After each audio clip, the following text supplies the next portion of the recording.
मित्रों नमस्कार। Parameter of law channel में मैं आपका मित्र रिटायर्ड जज अशोक शर्मा आपका हार्दिक अभिनंदन करता हूं। आज मैं कुछ कंसेप्ट आपको क्लियर करा रहा हूं इस वीडियो के माध्यम से। जैसे एफआईआर आपने सुनी होगी नाम, फर्स्ट इंफॉर्मेशन रिपोर्ट जिसे प्रथम सूचना प्रतिवेदन भी कहा जाता है।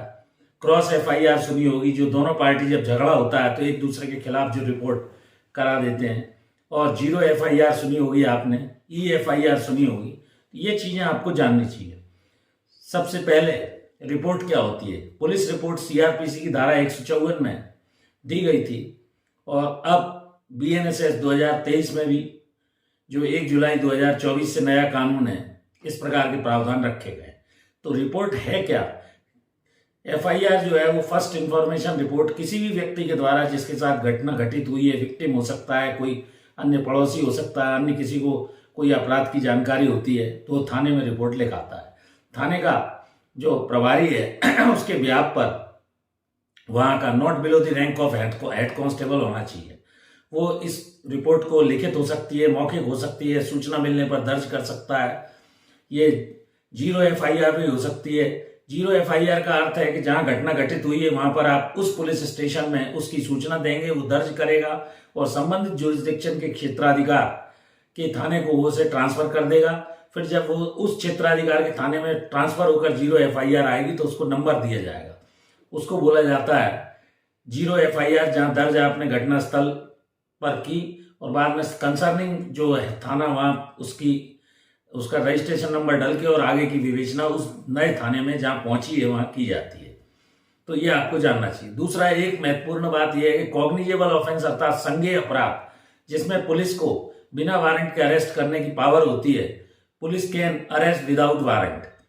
एक होती है नॉन कॉग्निजेबल। नॉन कॉग्निजेबल का अर्थ है असंज्ञेय अपराध, जिसमें पुलिस को वो अधिकार नहीं होता, लेकिन वो एनसीआर रजिस्टर में या NCR report, non cognizable report section 155 CrPC था। इसी तरह के प्रावधान सीआरपीसी के बाद बीएनएसएस 2023 में भी रखे गए। तो इस तरह से ये एफआईआर और एनसीआर लिखी जाती हैं। जहां तक क्रॉस एफआईआर का सवाल है, बीएनएसएस में भी इसके प्रोविजन रखे गए हैं। दो पक्षकार जब आपस में लड़ते हैं, एक दूसरे पर ए और बी के मध्य कोई झगड़ा हुआ है, एक ने मारपीट की, दूसरे ने गाली गलौज की, दोनों थाने पहुंचे और घटना की क्रॉस रिपोर्ट एक दूसरे के विरुद्ध लगाई, इसको बोलते हैं क्रॉस रिपोर्ट। इसमें समझौते के चांसेस ज्यादा रहते हैं। मामला ठंडा पड़ने पर पक्षकारों पर दबाव पड़ता है और वो राजीनामे को कई बार तैयार हो जाते हैं। तो अगर कोर्ट में केस पेश होता है तो वो वहां कंप्रोमाइज, अगर कंपाउंडेबल ऑफेंस है, समझौते योग्य है, तो वो समझौता कर ले। जीरो एफआईआर जैसा मैंने बताया, जहां घटना घटित हुई है वहां रजिस्टर्ड होती है और वो संबंधित जो भी थाना है वहां रजिस्ट्रेशन के लिए भेज दी जाती है। उसके बाद विवेचना संबंधित क्षेत्राधिकार के थाने में उसमें अपराध का क्रमांक दर्ज करने के बाद विवेचनाधिकारी द्वारा की जाती है। तो सबसे पहला एफआईआर के लिए ध्यान रखना है, कोई भी व्यक्ति है, विक्टिम है, कोई दूसरा व्यक्ति है, जैसे घटना की सूचना मिली, तत्काल सूचना पुलिस थाने में दी जाए। आजकल ई एफआईआर भी होती है। आप डिजिटल युग है, घर बैठे व्हाट्सएप से और किसी भी माध्यम से डिजिटल में आप उसको एक तो तत्काल देरी ना करें, तत्काल सूचना दे दें।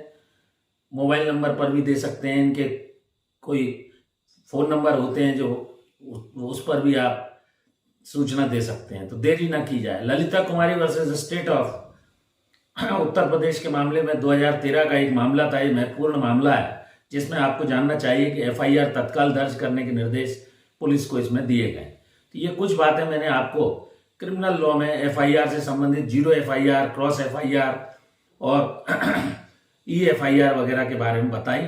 इस आम लोगों को इसकी जानकारी होना चाहिए। सेक्शन 273 में भी इस तरह के बीएनएसएस में प्रोविजन है, ये आपको जानना चाहिए। इस वीडियो में यहीं तक, फिर मिलते हैं नए वीडियो के साथ। Thank you for watching this video. नमस्कार।